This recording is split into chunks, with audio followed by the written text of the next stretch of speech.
और पांडवों के लिए शोक प्रकट करने के लिए कृष्ण और बलराम गए हस्तिनापुर। इतनी देर में अक्रूर जी को मौका मिला और अक्रूर जी और कृतवर्मा ने मिलकर शतधन्वा को भड़काया। शतधन्वा ना मणि मिली ना सत्यभामा, तुम कर क्या रहे हो? शतधन्वा को भड़काया और रात में सोते हुए सत्यराजित को पशु की तरह बांधकर वध कर दिया शतधन्वा ने, और मणि को लेकर रफू चक्कर हो गया, अक्रूर जी को दे दी मणि। जब सत्यभामा को पता लगा तो रोती रोती सीधे हस्तिनापुर पहुंच गई। कन्हैया के वापस आने का इंतजार नहीं किया। जीवन में पुत्री का होना बहुत जरूरी है। जिस घर में बेटी होती है ना, उस घर में हम आपसे सत्य कहते हैं, स्वर्ग वहां से दूर नहीं है। बेटी घर को स्वर्ग बनाती है। जिस घर में बेटियां होती हैं उस घर में जन्नत होती है, जन्नत। हमारे एक पंडित जी थे, भूमित देव शर्मा जी, जिस घर में बेटी नहीं होती थी उस घर में भोजन करना तो दूर, पानी तक नहीं पीते थे। किसी एक दिन किसी मित्र के यहां चले गए, मित्र ने बड़े सम्मान के साथ भोजन रख दिया। पंडित जी पाइए, प्रसाद पाइए, बहुत मन से बनाया। पंडित जी का नियम था, न जाने पूछ लिया कैसे, हाँ जी आपके घर में बेटी है?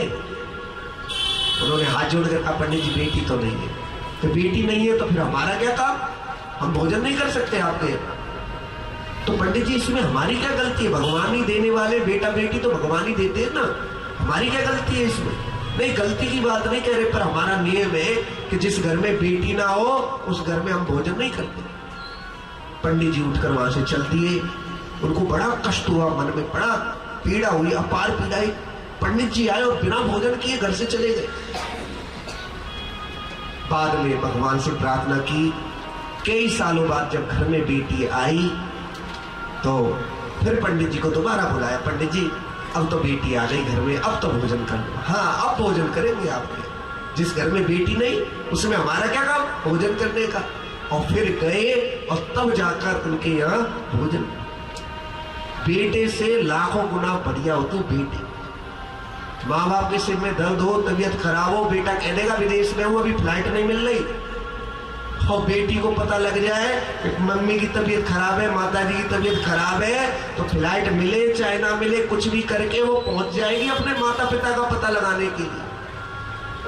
इसलिए जीवन में ध्यान रखिए कि जितना प्रेम आप अपने बेटों से करते हो उससे ज्यादा अपनी बेटियों से करना, क्योंकि ये जीवन में आपके सुख दुख की साथी बनेंगी। आने वाले समय में आपके जीवन को दुख से पार निकालेंगी। बोल सियावर रामचंद्र की, बांके बिहारी लाल की।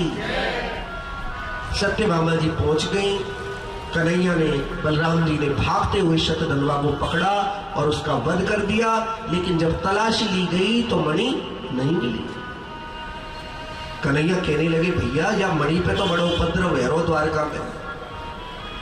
अक्रूर जी के यहाँ रोज ब्राह्मण भोजन कराया जाता है, रोज ब्राह्मणों को दक्षिणा दी जाती है, भोजन करा के सोने के थाल साथ के साथ दे दिए जाते हैं। एक दिन कन्हैया ने बुलाया अक्रूर जी को, काका श्री एक बात बताइए, इतना धन कहां से आ रहा है, सोने के थाल कहां से बन रहे हैं? ये देखो हम जानते मणि तो आपके पास है, आप स्वीकार कीजिए इस बात को। तब अक्रूर जी ने भरी सभा में स्वीकार किया, हाँ प्रभु ये मणि मेरे ही पास। तो धन ऐसा होता है, अच्छे अच्छों की नियत, भक्तों की नियत डोल जाती है धन के ऊपर। धन एक ऐसा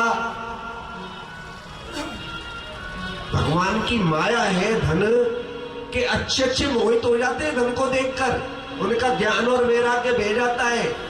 लेकिन जीवन में कोई कोई व्यक्ति ऐसा होता है जो धन के लिए नहीं अपने कन्हैया के लिए ही रोता है। जीवन में भगवान से बढ़कर कुछ नहीं मानता। भक्त क्या कहता है, अब कछुनाथ ना चाहिए मोरे, अब कछुनाथ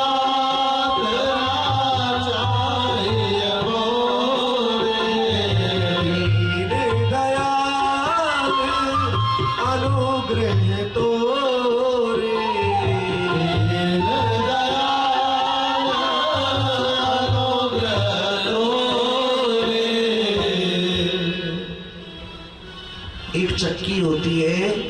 चक्की में सारे गेहूं पिस जाते, लेकिन वह गेहूं बचे रह जाते हैं जो उसकी धुरी के साथ रहते हैं। केंद्र पर जो साथ में रहते हैं वो चक्की के साथ गेहूं नहीं पिसते। चलती चाकी देख कर दिया कबीरा रोए, दो पाटन के बीच में साबुत थोड़ा आवाज करना भैया। कथा को सुनने के प्रभाव से उनके जीवन में कन्हैया की कृपा सदा बरसती रहती है। जीवन में झूठे लांछन लगते नहीं, और लग भी जाए तो बांके बिहारी की कृपा से वो झूठे लांछन झूठे आरोप शीघ्र ही दूर हो जाते हैं। बोल बांके बिहारी लाल की, गौ माता की जय जय श्री। एक भजन पंडित जी के द्वारा तड़कतो फड़कतो से सुनाए दो आज। जी जी जी जी हाँ, यो ना कह दे कि कुछ भजन ना सुनाए, कथा कथा कर दे प्लेन प्लेन। तेरे रंग में रंगा हर जमाना मिले, तेरे रंग में रंगा हर जमाना मिले। अरे मैं जहाँ भी रहूँ बरसाना मिले, मैं जहाँ भी रहूँ बरसाना मिले। तो जो भक्त वे जहाँ भी रहे वो बरसाने जैसा ही अनुभव हो। तो एक बार दरबार में ठाकुर जी के झूमते हुए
में रहूं चाहे बरसाने में रहूं मैं जहाँ भी रहूं बरसाना मिले मैं जहाँ रहूं बरसाना मिले मैं जहाँ रहूं बरसाना मिले। अरे खुश रहे तू सदा ये दुआ है मेरी खुश रहे तू सदा ये दुआ है मेरी फूल फूले फले ये सदा है मेरी फूल फूले फले सदा है मेरी फूल फूले सदा ये दुआ है मेरी फूल फूले फले दुआ है मेरी तेरे चरणों में रहना सजा है मेरी तेरे चरणों में रहना सजा है मेरी ओ सजा है मेरी ओ सजा है मेरी हो रवि रस का सलाम मस्ताना मिले रवि रस का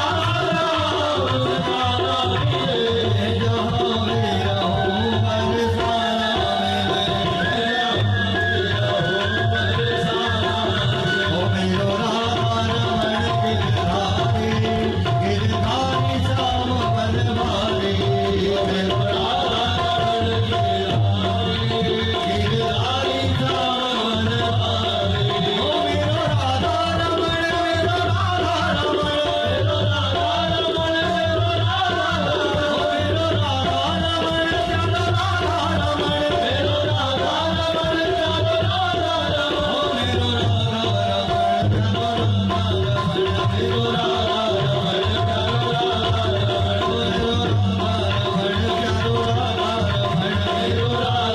प्यारा गोपाल राधा कृष्ण गोविंद गोविंद हे गोपाल राधा कृष्ण गोविंद गोविंद हे गोपाल हे गोपाल हे गोपाल हे गोपाल हे गोपाल राधा कृष्ण गोविंद गोविंद हे गोपाल राधा कृष्ण गोविंद गोविंद कृष्ण गोविंद गोविंद कृष्ण गोविंद गोविंद कृष्ण गोविंद गोविंद कृष्ण गोविंद गोविंद एक बार बोलो हाथ उठाकर कह दीजिए हे गोपाल राधा कृष्ण गोविंद गोविंद हे गोपाल राधा कृष्ण गोविंद गोविंद हे गोपाल राधा कृष्ण गोविंद गोविंद हे गोपाल गोविंद हे गोपाल हे गोपाल हे गोपाल हे गोपाल राधा कृष्ण गोविंद गोविंद हे गोपाल राधा कृष्ण गोविंद गोविंद हे गोपाल राधा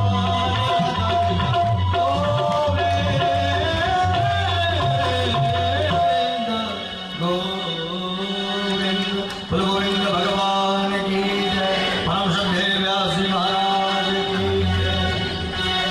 राधा रानी सरकार की जय जय श्री जय जय श्री जय जय श्री जय जय श्री जय जय श्री जय जय श्री जय जय श्री।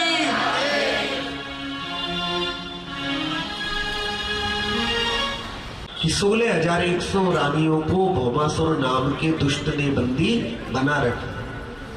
कन्हैया गरुड़ पर बैठकर सत्यभामा जी के साथ गए, भौमासुर का वध किया और 16,100 कन्याओं को बंधन से मुक्त कराया। कन्याओं से कहने लगे कन्हैया अब जाइए, आप बंधन मुक्त हो गई, अपने अपने घर जाइए, हम व्यवस्था कर देंगे आपको भिजवाने की। कन्या कहने लगी कन्हैया आप घर जाकर करेंगी क्या? घर जाकर क्या करेंगी हम? क्योंकि कोई अच्छा राजकुमार तो हमसे विवाह करेगा नहीं। यही कहेंगे लोग कि राक्षस के यहाँ रहकर आइए, ना जाने राक्षस ने कैसा व्यवहार किया, अच्छा राजकुमार कोई विवाह करेगा नहीं, समाज में दुष्ट लोगों की हम पर नजर रहेगी और जीवन हमारा नरक पहले ही बन चुका है, इसलिए अब हम घर वापस जाना नहीं चाहते। कन्हैया की महानता देखिए, उस व्यक्ति की सोच देखिए, उसके जीवन में त्याग देखिए कि जिसे कोई नहीं अपनाता उसे कन्हैया अपनाते। कन्हैया कहने लगी क्या करना चाहिए? कन्हैया कहने लगी कि कन्हैया आप हमसे विवाह कर लो। और इस प्रकार कन्हैया ने 16,100 कन्याओं के साथ विवाह किया। और केवल विवाह नहीं किया, बल्कि विवाह करके 16,100 कन्याओं के साथ गृहस्थ जीवन में भी हर एक कन्या से 10 पुत्र और 1 पुत्री हुई। अब लगा लो हिसाब, 16,108 मेल हैं और उनमें 8 रानियां और 16,100 रानियां वहां पर रहती है। और सबके साथ कन्हैया समभाव से प्रेम करते हैं। ऐसा नहीं है कि किसी रानी से कम है, किसी से ज्यादा है। अलग अलग रूप बनाकर और कन्हैया प्रेम करते हैं, सबके साथ गृहस्थ जीवन में रहते हैं। तो ये लीला केवल और केवल भगवान ही कर सकते हैं, हमारे और आपके बस की बात नहीं है कि 2-4 हमारी हो तो क्या दिक्कत है, ऐसा नहीं है। और किसी के मन में ये भाव आ जाए तो करके देख लेना, अगर खोपड़ी पे एक बाल भी बच जाए तो फिर बता देना बाद में कि क्या कह दिया आपने। इसलिए जीवन में भगवान जैसे तो केवल भगवान ही हैं। ये हंसने में बात बड़ी अच्छी लगती है, लेकिन करने में बड़ा कठिनाइयां होती है, क्योंकि जीवन में जो मर्यादाओं को तोड़ता है उसे बंधन में आना पड़ता है। नजरें बदल गई तो नजारे बदल गए, कश्ती ने रुख बदला तो किनारे बदल गए। इसलिए जिंदगी में जो धर्म के मार्ग पर चलता है उसकी कश्ती सीधी बांके बिहारी के धाम पर पहुंचती है। हमने जीवन में ऐसे लोगों को देखा, चरित्रहीन लोगों को, पाप कर रहे हैं कोई परवाह नहीं, खूब हंस कर पाप किए जा रहे हैं, लेकिन जब जीवन में कष्ट और परिणाम आने शुरू हुए तो कश्ती पहुंचने की बजाय उलट गई, बिल्कुल डूब गए। जीवन में एक बात हमारी गांठ में बांध लेना, जीवन में कन्हैया को निर्मल हृदय वाले लोग बहुत पसंद है। और जिसने शरीर से पाप कर दिया उसका मन निर्मल रह सकता है क्या? इसलिए जीवन में भूल कर भी अपने चरित्र को मत बिगाड़िए, क्योंकि चरित्र ऐसा धन है जो एक बार चला गया तो फिर वापस नहीं आएगा। तुलसीदास जी की पत्नी रत्नावली ने भी तो यही बात कही, हाड़ मास की देह में तामे ऐसी प्रीति, ताते आधी राम में तो न करई भव भीति। हड्डी और मांस के शरीर में इतना प्यार कर रहे हो, अगर इससे आधा प्यार भगवान के चरणों में होता तो तुम्हारा कल्याण हो गया। जीवन में हम जब छोटे से थे तो पड़ोस में रहने वाले, उस समय पे चाचा जी कहते थे, उनकी शादी हुई। जब चाची जी आई तो उनका ऐसा सौंदर्य, छोटे से बालक थे हम, कि हमने जिंदगी में ऐसी सुंदरता नहीं देखा। ऐसा सौंदर्य के चेहरे पर से दृष्टि ना आती। छोटे से बालक थे, सब पूरे गली में पूरे दूर दूर तक चर्चा थी, भाई ऐसी बहू किसी की नहीं है, इतनी सुंदरता। वहां से हटकर हमने दूसरी जगह मकान बना लिया। करीब 15, 16, 20 साल बाद जब जाने का मौका मिला तो देखा एक स्त्री जिसके बाल सफेद से, आंखों पे चश्मा चढ़ा हुआ है। तो जब झांक कर देखा मन में याद आया, अरे चाचा जी की यहीं पे शादी हुई थी। जब झांक कर देखा तो ऐसा बदसूरत रूप भी हमने नहीं देखा। वो वही चाची जी थी जिनकी सुंदरता की चर्चा दूर दूर तक थी। न जाने बाद में कौन सी बीमारी हुई और शरीर पूरा हो गया। तो जीवन में सब कुछ बिछुड़ने वाले हैं। धन यौवन यो जाएंगे जैसे उड़त कपूर, कर भक्ति सिया राम की क्यों चाटत जगधूर। जो व्यक्ति इंद्रियों पर संयम कर लेता है,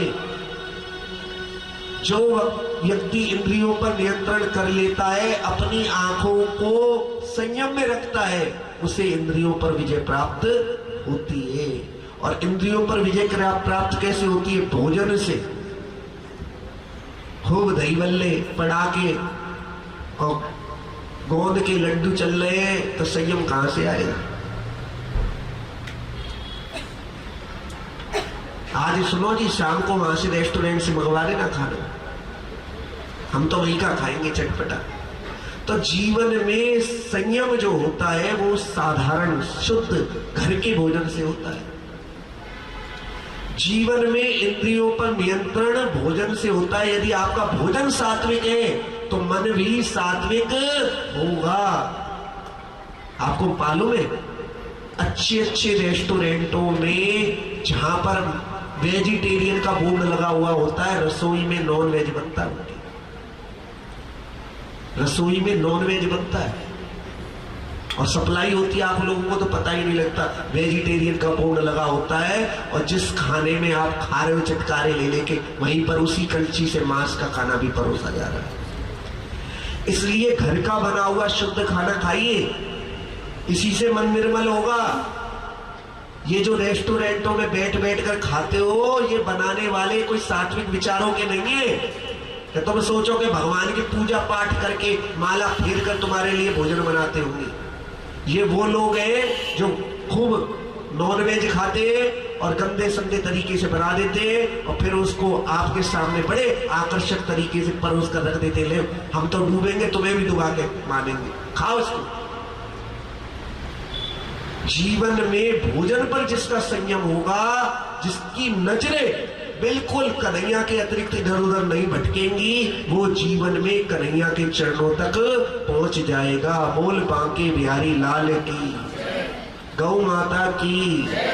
तो आज कछु देनो चाहो तो चंदो कि हम पूरा प्रयास करेंगे कि घर का बना हुआ सात्विक भोजन करें, ज्यादा से ज्यादा भोजन में करें, घर में ही बना हुआ, और रेस्टोरेंट और बाहर के खाने को ना कह देंगे।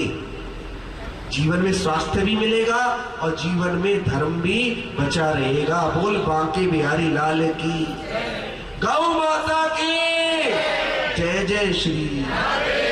कोई है जो वचन दे दे? कौन सा? कोई ऐसा व्यक्ति जो कहे आज के बाद रेस्टोरेंट में खाना बंद, बिल्कुल घर पे ही बना के खाएंगे? हाँ भैया, आप कह रही हो ये बात, तुमने वो नीचे कर ले यार, क्या कर? अच्छा, आप नहीं खाओगे ना? चलो, हमारी कथा से एक व्यक्ति का जीवन भी बदलेगा तो हम समझ लेंगे कि हमारा प्रयास सफल हो गया। बोल बांके बिहारी लाल की, गौ माता की जय जय श्री। भजन को बढ़ाने की नैया की क्यों नाचे, क्यों रास रचाया? 16,100 कन्याएं डूबकर मरने को तैयार है कि हम नहीं जीना चाहती, और कन्हैया ने विवाह करके उनके जीवन को बदल दिया और उन्हें एक नया जीवन दिया। तो क्या जरूरत थी इतने विवाह करने की? कन्हैया, ये कोई अच्छे लोगों का काम है, इतने विवाह कर लिए, क्यों, क्या जरूरत थी? अब भगवान भी ऐसे हैं, लोग ना तो जीने देते और ना मरने देते, लेकिन लोगों की बातों पर चलोगे तो अपने लक्ष्य को प्राप्त नहीं कर सकते। इसलिए जीवन में क्या करना चाहिए? जीवन में हमेशा भगवान के चरित्र को सुनकर अच्छे कर्म करने चाहिए, लेकिन लोगों की बातों पर ध्यान नहीं देना चाहिए। अगर लोगों की बातों पर ध्यान दोगे तो फिर अपना कार्य नहीं कर पाओगे। बोल बांके बिहारी लाल की, गौ माता की। आज व्रत रखो, समझना है। आज तो हमारे घर पे खीर बनी, भैया कह रही बेटा ने खा के जाइयो, कलेऊ करके जाइयो। मैं कही भैया कलेऊ करेंगे जब तक तो कथा चालू है, लेकिन वहां पे जान दो, हमें वहीं पे कर लेंगे कलेऊ। कौन कौन खीर खा के आए हो? यहाँ पे नहीं बनाते कि मावस वाले खीर? पितरों की रोटी तो निकालते होंगे, पितरों की रोटी नहीं निकाली? नहीं, गाय को चारा तो देंगे, लेकिन पितरों के लिए रोटी नहीं निकालते मावस वाले दिन आप लोग? कौन कौन निकालता है? हाँ, वो सूखी जैसी भी निकालते हो। अच्छा अच्छा अच्छा, गौ की रोटी निकालते हैं ना सभी। हाँ, देखो, पितरों मावस के दिन भोजन करने से पहले पितरों के लिए जरूर भोजन निकालना चाहिए, क्योंकि जो लोग निकालते हैं उनके घर में फिर पितर दोष लगता नहीं। पितर आते हैं हमारे और उस अन्न को ग्रहण करते हैं, उस भोजन को निकालकर गौ माता को खिलवा दो, वो सीधा पितर दोष नष्ट हो जाएगी उससे। जो लोग मावस के दिन पितरों के लिए ना निकाल कर स्वयं भोजन कर लेते, वो पाप के भागी बन जाते। इसलिए भोजन तो कीजिए, लेकिन थोड़ा सा निकाल दोगे उसमें पितरों के नाम से, तो आपके जीवन में पितर दोष नहीं लगेंगे, सुख और शांति जीवन में मिलती रहेगी। नियम से निकालिए। अमावस्या के दिन, अमावस्या हो उस दिन किया गया दान पुण्य कई गुना ज्यादा फल देता है। दान करना चाहिए। अमावस्या के दिन अगर संभव हो तो ब्राह्मण को बुलाकर घर पर आदर पूर्वक भोजन कराना चाहिए, क्योंकि जो भोजन आप कराते हो वो सीधे आपके पितरों तक पहुंचता है। ब्राह्मण को घर पे भोजन बुलाकर और भोजन करा दिया जाए, बहुत फल मिलता है। और ब्राह्मण यदि संतोषी हो और विरक्त हो और ऐसे को भोजन करा दिया जाए तो फिर तो कन्हैया की कृपा बरसनी ते है। बोल बाके बिहारी लाल। कोई कराता है अपने घर बुलाकर ब्राह्मण को भोजन अमावस के दिन? अरे वाह, लखनऊ वाली भैया तो कराती है, बहुत बढ़िया, बहुत सुंदर। और बाकी क्यों नहीं कराते हो तुम? क्योंकि हम लोग खुद 1 बजे खामे ब्राह्मण देवता के कार्यक्रम बनाते, खुद हमारा भोजन 1 बजे हुए और ब्राह्मण देवता आएंगे 12 बजे, तो पहले उनने खमामे के खुद काम है। इसलिए ब्राह्मणों को भोजन कराना चाहिए अमावस वाले दिन। बहुत पुण्य लगता है, बहुत ज्यादा पुण्य लगता है। इसलिए कितनी देर लगती है, फोन से ही हो जाता है काम। पंडित जी हमारे यहाँ भोजन कर लेना, श्रद्धा पूर्वक उनके चरणों को छूकर स्पर्श करके उनका आशीर्वाद लो, उन्हें दक्षिणा दो, वस्त्र दो, और फिर देखो भगवान की कैसी कृपा बरसती है। भगवान ब्राह्मणों के मुख से ग्रहण करते हैं। अग्नि के मुंह में स्वाहा और ब्राह्मण के मुंह से आहा हो जाए तो ये समझ लेना भाग्य का चमकना ते है। बोल बाके बिहारी लाल की, गौ माता की। हमारी बात अच्छी लग रही है? नहीं अच्छी तो लग रही है पर मानेंगे नहीं। अच्छी तो बहुत लग रही है पर मानेंगे नहीं, करेंगे अपने मन की। चलो जैसी तुम्हारी इच्छा। भगवान बड़े दयालु है, जो भी लीलाएं करते हैं उसमें दया का तत्व है। भगवान की लीला को भगवान का भक्त बने बिना समझा नहीं जा सकता, इसलिए भगवान को हमेशा नमन करते रहना चाहिए। एक राजा है नग्नजित, उनकी पुत्री का नाम है सत्या। राजा नग्नजित ने शर्त रख दी कि जो एक साथ एक ही रस्सी में 7 बैलों को नाथ देगा उसी के साथ विवाह करूंगा अपनी पुत्री सत्या का। राजा महाराजा आए, बैलों ने मार मार कर दौड़ाया और खंडित कर दिया। एक उदास पिता जिसके जीवन में कष्ट है, कन्हैया ने देख लिया कि अगर कन्या कुंवारी रह गई तो जीवन भर रोती रही। इसलिए 7 रूप बनाए और एक ही क्षण में एक ही रस्सी में 7 बैलों को नाथ दिया। और कन्हैया ने इस प्रकार राजा नग्नजित की पुत्री सत्या के साथ विवाह किया। एक दिन कृष्ण और अर्जुन घूम रहे थे यमुना के किनारे। एक सांवली सलोनी युवती तपस्या कर रही थी। अर्जुन ने जाकर पूछा, देवी आप कौन है, क्या कर रही है? उस कन्या ने कहा, मेरा नाम कालिंदी है और मैं कृष्ण को पति रूप में प्राप्त करने के लिए तप कर रही हूँ। अर्जुन हंसते हुए आए कन्हैया के पास, कहने लगे कन्हैया कहने लगे क्या हुआ? कि आजकल आपकी कुंडली बड़ी जोरदार चल रही है। कन्हैया ने कहा क्या हुआ? कि ये देवी जी भी आपके लिए तपस्या कर रही है। इस प्रकार कन्हैया का विवाह कालिंदी के साथ हुआ। भगवान की लीलाएं ऐसी तो आपके ऊपर बहुत विवाद हो जाता, लोग महाभारत कर देते। तो ऐसा कन्हैया का चरित्र है। जो कन्हैया के चरित्र को सुनते हैं, कन्हैया के जीवन से शिक्षा ग्रहण करते हैं, उन्हें इस संसार में फंसना नहीं पड़ता। एक दिन समझा देंगे, जाकर बात खत्म हो जाएगी। जैसी दाऊ भैया आपकी इच्छा। बलराम जी जब पहुंचे तो बहुत स्वागत सत्कार किया दुर्योधन ने, क्योंकि दुर्योधन ने गदा युद्ध सीखा था और इस नाते बलराम जी को मैं अपना गुरु मानता था। बहुत स्वागत किया। बलराम जी भी गदगद हो गए, भैया दुर्योधन तुमने हमारे पुत्र सांब को बंदी बना रखा है। हाँ गुरुजी, उसने हमारी पुत्री लक्ष्मणा को हरण करने का प्रयास किया। दाऊ जी कहने लगे तो तुम्हें क्या आपत्ति है? सांब सुंदर है, विद्वान है, धनवान है, सारे गुण है, तुम्हें तो कहीं ना कहीं अपनी बेटी का विवाह पक्का करना ही है। हमारे सांब के साथ कर दो। जैसे ही दुर्योधन ने ये बात सुनी तो कहने लगा, तो गुरुजी आप भी अपनी औकात में रहना। आप कोई राजा हो जो हम आपके साथ अपनी पुत्री का, आपके बालक के साथ अपनी पुत्री का विवाह कर ले। पैर की जूती आज सिर पर चढ़कर बोलने लगी। जैसे ये बात सुनी बलराम जी तो सन्न रह गए। दुर्योधन से ऐसे व्यवहार की आशा नहीं थी उन्हें। अपना हल उठाया और धरती में देकर मारा। दुष्ट, तूने गुरु की कृपा को देखा है, आज गुरु जी का क्रोध भी देख ले। जैसे ही हल मारा धरती केंद्र की तरह कांपने लगी। दुर्योधन समझ गया कि अब खैर नहीं है, दाऊ जी आपसे बैर नहीं, वरना मेरी खैर नहीं। चरणों में गिर पड़ा और आदर पूर्वक अपनी पुत्री लक्ष्मणा का दहेज देकर जामवती नंदन सांब से विवाह किया। इस प्रकार जब जीवन में कष्ट आते हैं तो कृष्ण और बलराम क्रोध भी करते हैं। देखिए, क्रोध बुरा नहीं है। जब सेवक उद्दंड हो जाए क्रोध करना चाहिए। जब धर्म की रक्षा का प्रश्न आए तो क्रोध करना चाहिए, क्योंकि शस्त्र थाम लो हाथों में, शस्त्र बिन शास्त्र पछताते और रोते हैं। ऋषियों के यज्ञों की रक्षा तभी होती है जब पैरे पर धनुर्धर राम खड़े होते हैं। इसलिए शस्त्र उठाना भी बहुत जरूरी है। आए तो इतने भारतीय थे, एक एक पत्थर उठाकर भी मार देते तो 200-250 साल ये देश गुलाम न रहता। लेकिन क्या था, आपस में फूटती।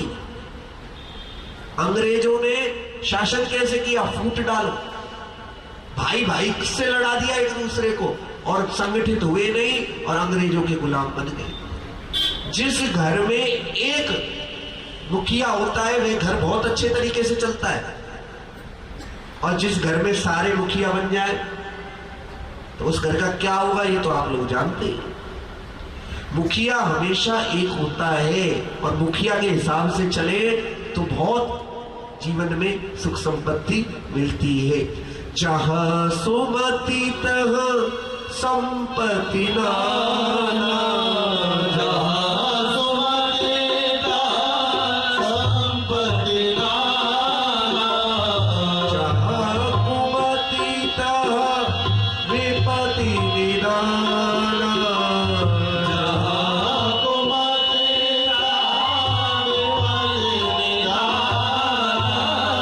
मुकेश जी के लिए एक बार तालियां बजा दो।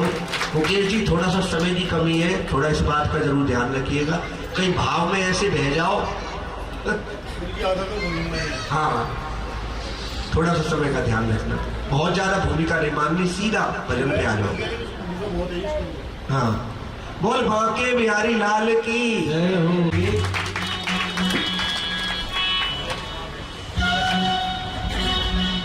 गुरु जी के चरणों में एक छोटा सा भजन रख रहा हूं, लंबा जरूर।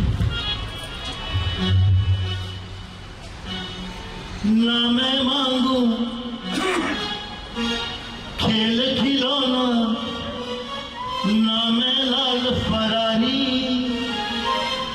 ना मैं मांगू खेल खिलौना, ना मैं लाल फरारी। एक बार करवा दे बाबा धीरे की सवारी, तेरे संग झूलो मैं, ये दुनिया घूमूं मैं, तेरे संग झूलो मैं, ये दुनिया घूमूं मैं। हाथ ऊपर उठाकर बोलो, खाटू नरेश की जय हो। कौन कौन चलेगा वर्ल्ड टूर पर विदाउट वीजा? जहाज का इंजन फेल नहीं होने का डर नहीं है। आप लोग दोनों हाथ उठाओ, वो काम पूरा फल करेगा। बच्चा बन जाओ एक बार मस्ती में और ध्यान से सुनो। बच्चा बन जाओ और एक बार मस्ती में और ध्यान से सुनो। बच्चा क्या बोलता है?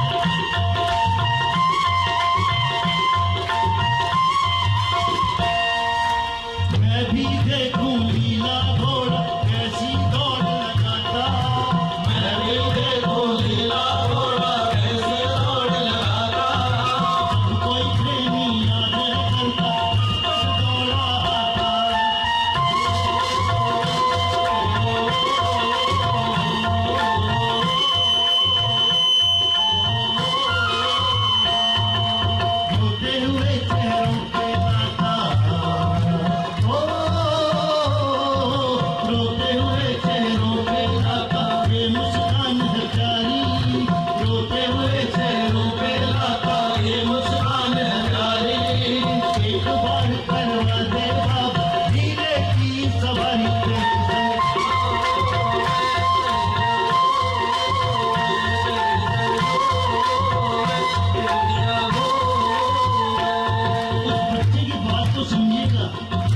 भी माएँ बैठी हैं।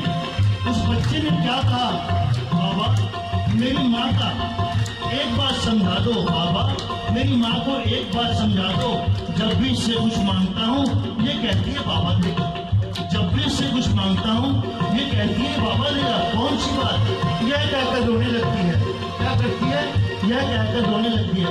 इससे कह दो रोया मत करे, क्योंकि मैं भी इसकी बात मानता हूँ, क्योंकि मैं भी इसकी बात मानता हूँ।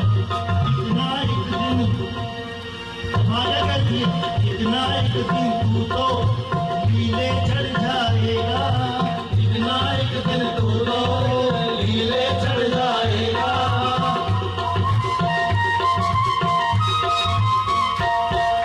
इतना एक दिन तू तो मेरे घर आएगा, मेरे घर आएगा, मेरे घर आएगा।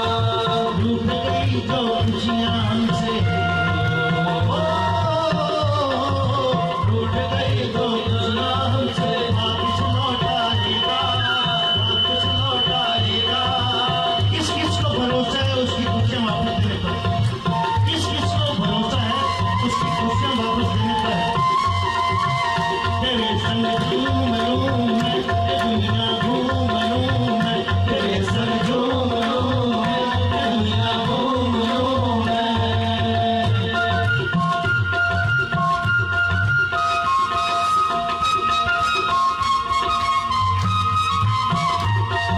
बच्चे बड़े चालाक होते हैं। क्या? बच्चे बड़े चालाक होते हैं। बच्चे ने बोला, बाबा एक बार आएगा फिर कैसे काम चलेगा? मजा तो तब है जो बाबा बार बार आए, मजा तो तब है जो बाबा बार बार आए।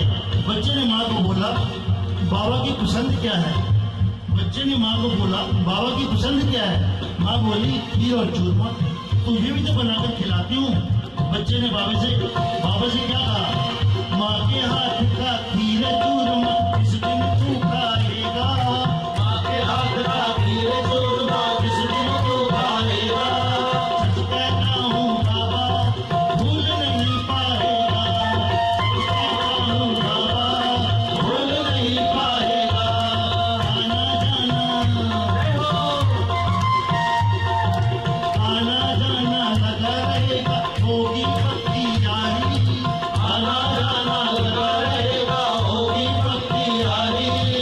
एक बार करवा देगा ढीले की सवारी, तेरे संग झूमूं मैं, ये दुनिया घूमूं मैं। बोलो जयकारा बोल मेरे श्री गुरु महाराज की जय हो, बोलो साचे दरबार की जय, सारे के सारे की जय, राधा रानी सरकार की जय।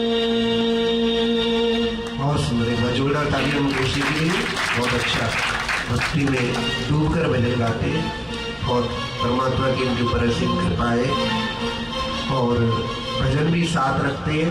बहुत अच्छी बात है, क्योंकि भगवान के गुणगान करने का न जाने कब मौका मिले, तो ये बहुत अच्छी बात है। एक बार फिर से जोरदार तालियां उनके लिए। एक दिन पुत्र, कोई कहता है नंद बाबा यशोदा मैया का लाला है। ये बचपन में ग्वालियों के वस्त्र चुराता था। शिशुपाल के साथ भगवान की आखिर शत्रुता क्या है? शिशुपाल विवाह करना चाहता था रुक्मिणी से, और रुक्मिणी किससे विवाह करना चाहती थी? कृष्ण से। कृष्ण तो बीच में आए ही नहीं, रुक्मिणी ने विवाह करने का प्रस्ताव किया और रुक्मिणी से विवाह कर लिया। शिशुपाल को ये बात बहुत बुरी लगी और तब से भगवान का कट्टर शत्रु बन गया। भगवान को गालियां देने लगा। भीमसेन टपक कर खड़े हो गए, दुष्ट, अगर एक शब्द भी आगे बोला ना तो तेरी इसी सभा में समाधि बना दूंगा। युधिष्ठिर जी उठकर खड़े हुए, भीमसेन बैठ जाओ, ये तुम्हारा क्या व्यवहार है? शिशुपाल हमारे अतिथि है और अतिथि के साथ ऐसा व्यवहार करते हैं। खून का घूंट पीकर बड़े भाई की आज्ञा का उल्लंघन नहीं करना चाहते भीमसेन चुपचाप बैठ गए खून का घूंट पीकर। शिशुपाल एक के बाद एक गालियां देने लगा। रोकने का बहुत लोगों ने प्रयास किया लेकिन रुका नहीं।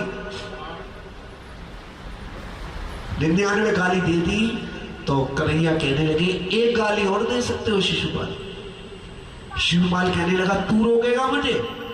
देख, तेरे सामने देखते ही देखते हजारों बार गालियां दूंगा तुझे और तू मेरा कुछ नहीं बिगाड़ पाएगा। जैसे ही 100वीं गाली दी, भगवान ने सुदर्शन चक्र को फेंका और शिशुपाल का मस्तक काटकर दूर फेंक दिया।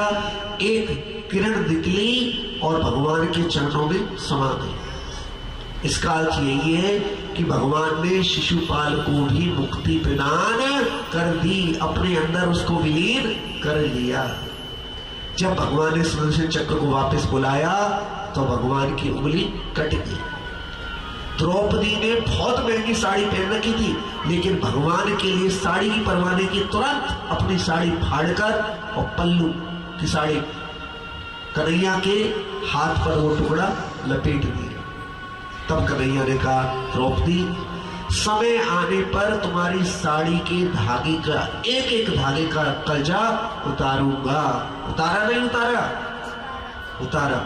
साड़ी विच नारी है या नारी विच साड़ी, ऐसा कलजा उतारा।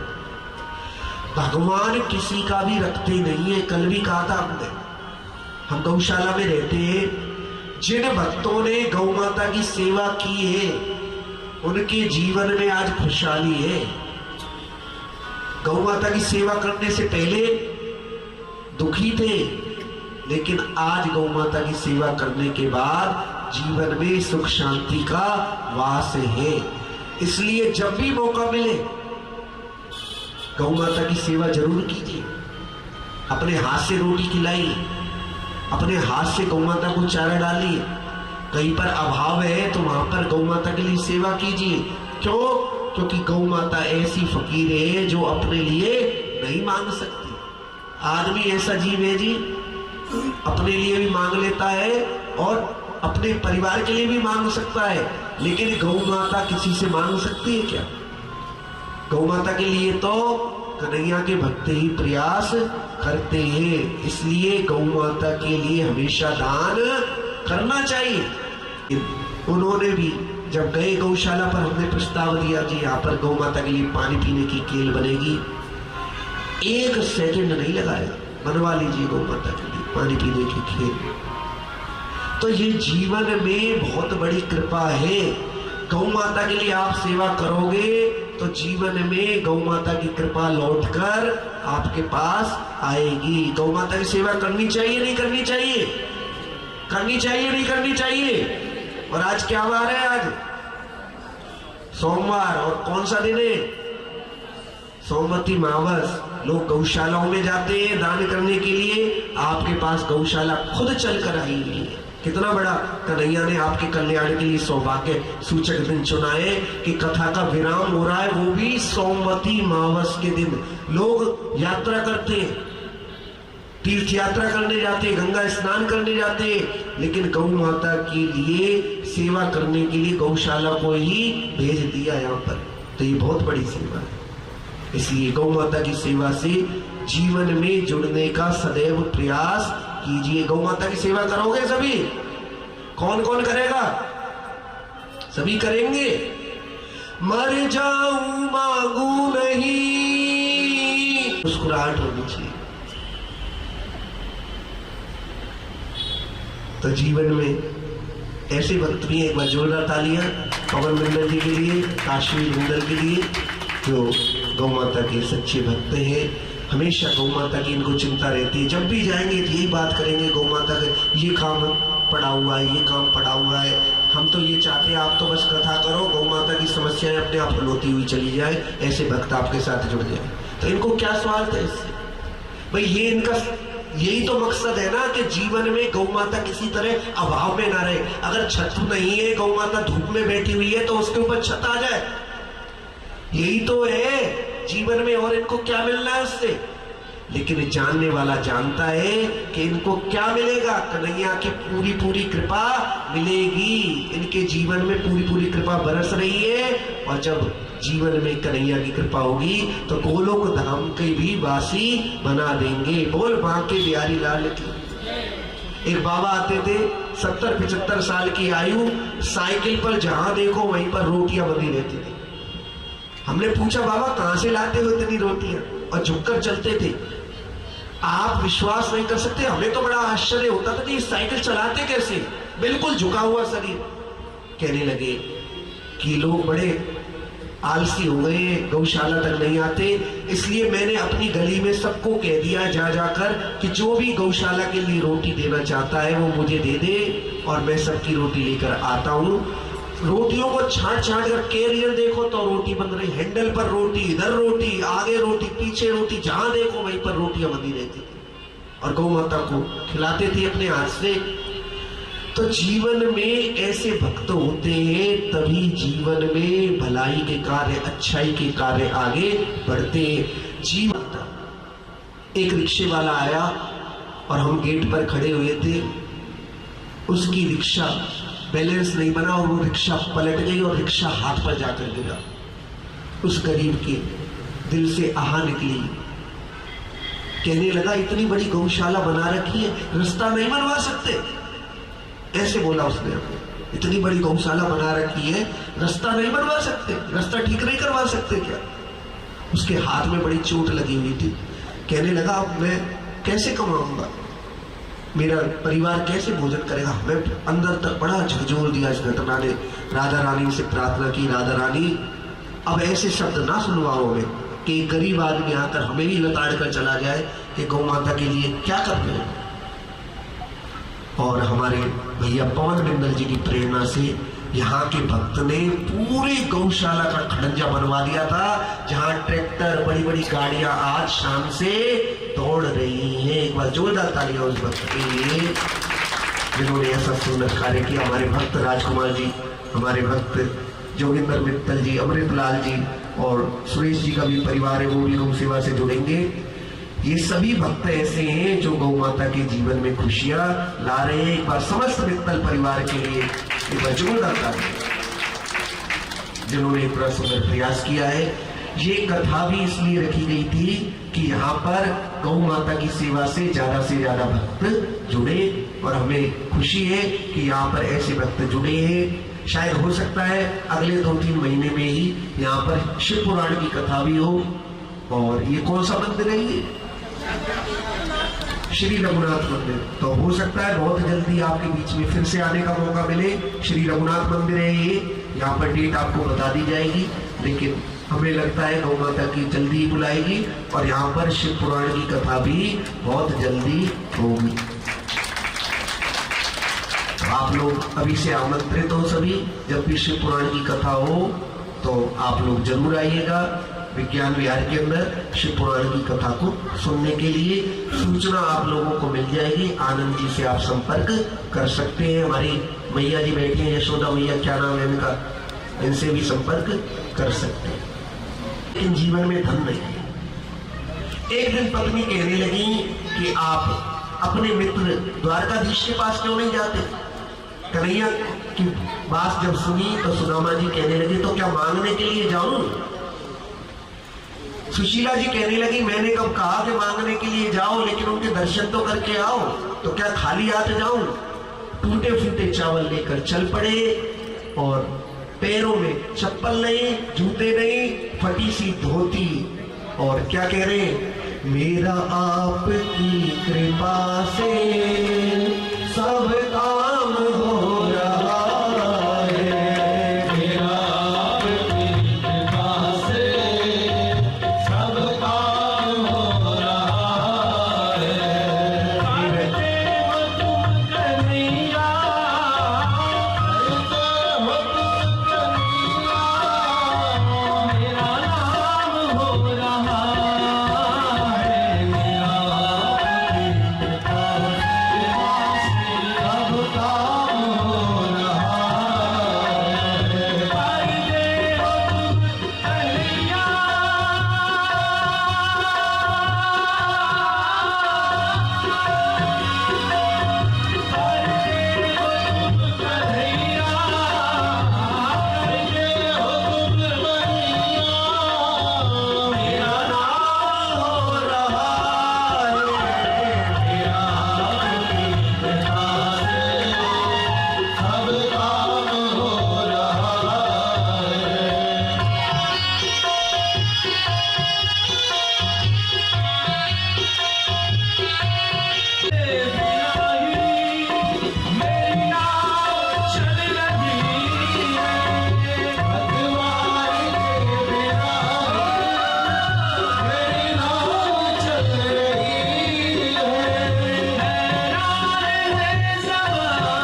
शिष्य, उन्हें कैसे जानते हैं? भैया हमारे बचपन के मित्र हैं, उज्जैन के गुरुकुल में गुरु सांदीपनी के आश्रम में हम सारे मिलकर पढ़ते थे वहां पर।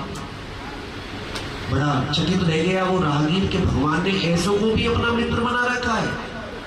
देखिए भागवत जी के अनुसार तो सुदामा जी सीधे ही महल में चले गए, ना तो सुदामा जी को किसी ने रोका और ना किसी ने टोका।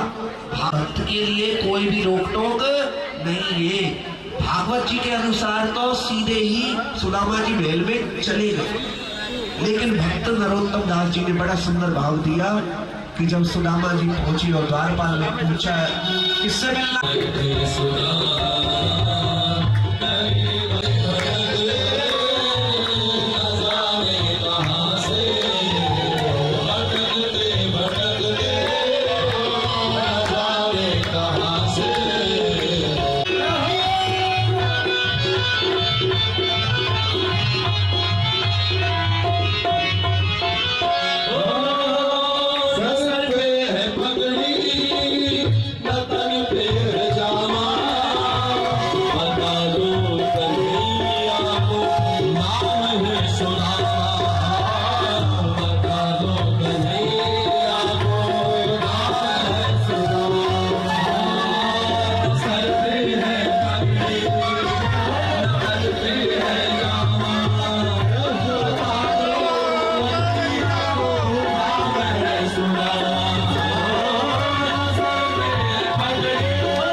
जब तक रुक्मिणी मैया कन्हैया पूछने लगे भैया तुमने विवाह किया या नहीं किया सुदामा, और सुदामा जी